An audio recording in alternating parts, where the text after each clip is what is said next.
And then the Cincinnati Reds, who, well, their season might have ended over the weekend, just based on the vibes and feels and reactions on social media. To talk more Reds and Bengals, joining us now, of course, Charlie Goldsmith, the Cincinnati Enquirer. Awesome enough to give us some time. Charlie, we appreciate your time. Good morning. Welcome. How you doing? Good. Hey, I appreciate you doing this, jumping on with us right off the bat. We were just talking Cincinnati Bengals, so let's pick up there.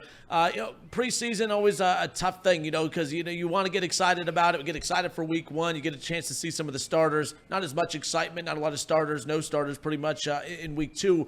Just a generic question tossing out to you right off the bat. Your initial just takeaways. What was your biggest takeaway, biggest talking point coming out of preseason game 2 for the Bengals?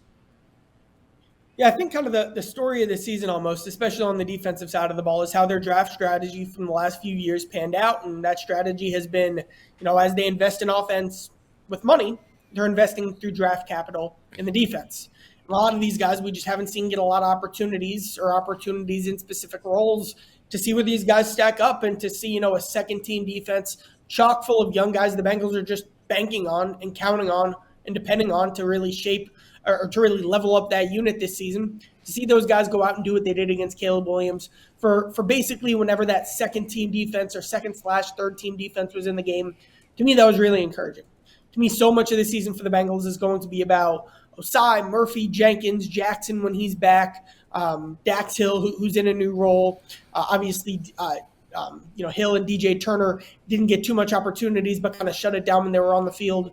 Jordan Battle, even going down to Amuma Jongmeta. Like, the Bengals have a second wave on their defense that I like.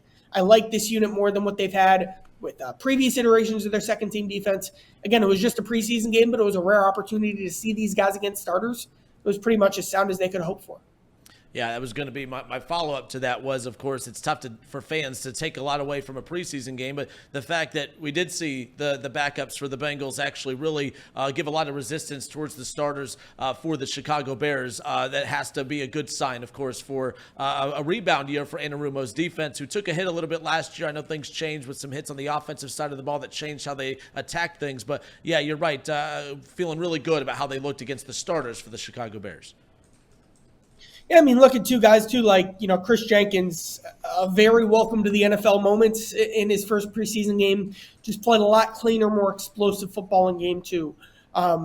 Josh Newton was a guy who we've seen him get beat on plays like that slant in practice, then to see a correction and an improvement there. Newton's a guy, he'll be talked about a lot after this game.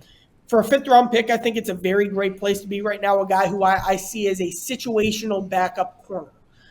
Against very specific styles of matchups, receivers who you want to challenge aggressively at the line of scrimmage and don't necessarily have that burning speed to beat you down the field. Like, Josh Newton is ready to play specific plays on third downs against that type of guy. So, like, you're seeing roles start to shape out for the second wave of this Bengals defense. The starters are set, but to kind of have what I call platoon players who can do one or two things at a high level right now. That, ultimately, for Lou Anarumo's mad science, whatever you want to call it, that's what makes a defense harder to predict. On the offensive side of the ball, Jermaine Burton kind of pulled up limping at the end of that game on Sunday after just one target, one catch, and he did return kicks for the first time in his career. Do you think we could, A, see him back on the field pretty quickly after that injury? There wasn't a whole lot of reports about it, but hopefully he's fine. And then, B, do you think he's going to throw his hat in the ring for the return game? Yeah, I don't have an update on the injury yet. The return game to me was fascinating. So kind of something I was saying last week when, Burton was very, very bottom of the depth chart in the first game is if Burton's going to be active this year, he needs to contribute on special teams. It's basically a rule. Look at Andre Yoshivach last year. The only reason he was active was because of the way he was contributing on special teams. And, I've watched Burton closer than anyone else in the special teams, periods of practice. And he was at the most kind way to say it was getting his feet wet, getting him a couple snaps and very much learning the positions of, gunner, vice, that kind of stuff. Like, he needed to take a leap in special teams. Maybe the return spot is where he's able to make that a factor. He looked a lot more fluid and comfortable than I expected for a guy who had never done it in a game before. I was really, really impressed by how dynamic he was there, especially because I didn't associate him really as a yak guy. The problem is, though, Charlie Jones comes back. he's not beating out Charlie Jones for that spot. Jones is just too good at those types of returns. And then Chase Brown has the ability, I think, to be one of the better kick returners in the league this year. So I don't see a lane for him to have that like starting spot right now. But as we saw when Charlie Jones was out, and it was Trent Irwin and Kwamie Lassiter being the first guys up, like they don't really have the skills you'd want from that return, guy, especially as those plays become more important this year. So to have a guy who can back him up, or back Jones up, I guess, still be able to give you some nice contributions, that's a good thing to have. On the third side of the ball, we saw Brad Robbins was still hurt, didn't play in the game, but some good punts from Ryan Reckhout. Do you think he's taking the lead in that punter battle, or is it still a neck-and-neck race? I wanted to see more from Rico against the Bears. I think, his best punt obviously was one that rolled. There was a low line drive down the middle. It overall wasn't a consistent booming leg that he's demonstrated in practice. So much that, especially when you bake into the fact that statistically Brad Robbins' punts had been, I believe it was 10 yards longer on average than they were in training camp last year. I think he would be my guy on a 53-man roster projection right now. Obviously, a big game coming up here for Rico as well. Kind of one final opportunity in the preseason. Robbins, kind of what's going to end up being is what the injury timeline is.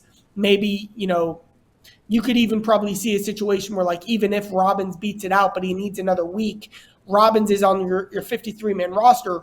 Rico becomes a practice squad elevation for the first 1, 2, or 3 weeks, and you kind of take it from there. But Robbins, to me, seems to be the leader in the clubhouse. Even though the injury could be a minor setback, there are still ways to make it work because he, to me, has looked like the more consistent, reliable, proven punter and holder, especially factoring in the holding element so far this year. We got Charlie Goldsmith, Cincinnati Enquirer, covers the Reds and the Bengals. We'll get to some more Red stuff coming up here in a moment. Bengals shift their focus towards the Colts for a joint practice, this time in Cincinnati, ahead of their final preseason game coming up this weekend. Again, as each week of preseason continues, or just camp continues, adding more and more elements. So what's going to be the big focus for you, for the Bengals from your coverage side, as far as what they continue to add to really all sides of the ball at this point? Yeah, I mean, this joint practice against the Colts, I think, will be the best chance all year they've gotten to really see Dax Hill and DJ Turner being competitive against different types and different styles of starting caliber receivers. I really like the Colts receiver room. Maybe it doesn't have a one. I'm not a huge Michael Pittman as a number one receiver guy. When you look at Pittman, you look at Pierce, you look at Downs, you look at Mitchell, who they drafted. 4 very talented different styles of receivers to go throw out DJ Turner and Dax Hill against and really see what you have. This is a very open competition. Maybe it's even a competition that could carry over into the season, and it's something we need more information about. I'm still leaning DJ Turner. He's a guy who, when he's playing well, teams don't throw at him, which is indicative of the technique and overall instincts and receiver tracking ability that I really value at the cornerback position, as well as the top end speed. Dax honestly has exceeded my expectations at corner. I think he's got to improve as a ball tracker and kind of being more patient with the ball in the air. That's something I'd want to see more of before I'd put him in there as a starter full-time. But these are the opportunities that'll kind of decide who will get that nod week 1 against the Patriots. It's early in the week. You expect any starters this weekend to play? No, that's what the joint practice is for. Okay. Yeah, kind of similar way it looked against the Bears, except even maybe, to be honest, maybe even a little bit less of the second team unit than we saw against the Bears. Last Bengals thing, and we'll transition over to the Reds. I know you're probably never asked about this, but what's your gut on Ja'Marr Chase? So Ja'Marr Chase, obviously the sit-in continues. They return home. Obviously, there was a little noise last week when he missed I think one of the final practices before they headed to Chicago. Everyone's just on wait-and-see mode as far as how this contract's going to be handled. Everyone getting a little bit more antsy as we get closer, of course, to the regular season. What should we anticipate as far as what this week could unfold regarding the negotiations with Ja'Marr Chase? Yeah, I don't have any information here. But the one thing that kind of is important about this week is, I guess, something to compare it to, and there's some other interesting comparisons you can bring up as well. Like something interesting to compare it to would be like, say, Jesse Bates. Different position, obviously. Jesse Bates was a full participant in practice in this week of camp in 2022. When he waited to sign the franchise tag, he decided that I need this time to get ready for the season. Kind of a different situation, but some similarities to last year with T. Higgins, who's kind of in and out of training camp. Then, of course, Burrow was out, and Burrow and Higgins didn't get enough reps in camp to be at the point where their connection in week 1 against the Browns was worse than I've ever seen it. So this is the week where like you kind of start needing to get reps. You know, Burrow and Chase have played together for years. You could have said the same thing about Burrow and Higgins last training camp. And as Burrow explained that lack of connection, Burrow said in week 1 last year, well, we didn't practice together. And that, I think, was a huge reason why the offense looked out of sync. For an offense that's so designed around Ja'Marr, I think that's a legitimate conversation to have what the offense looks like week 1 and week 2. And kind of it's about that time where to have as full proof of a strong start as possible, it's about that time where Ja'Marr starts needing to get on the field.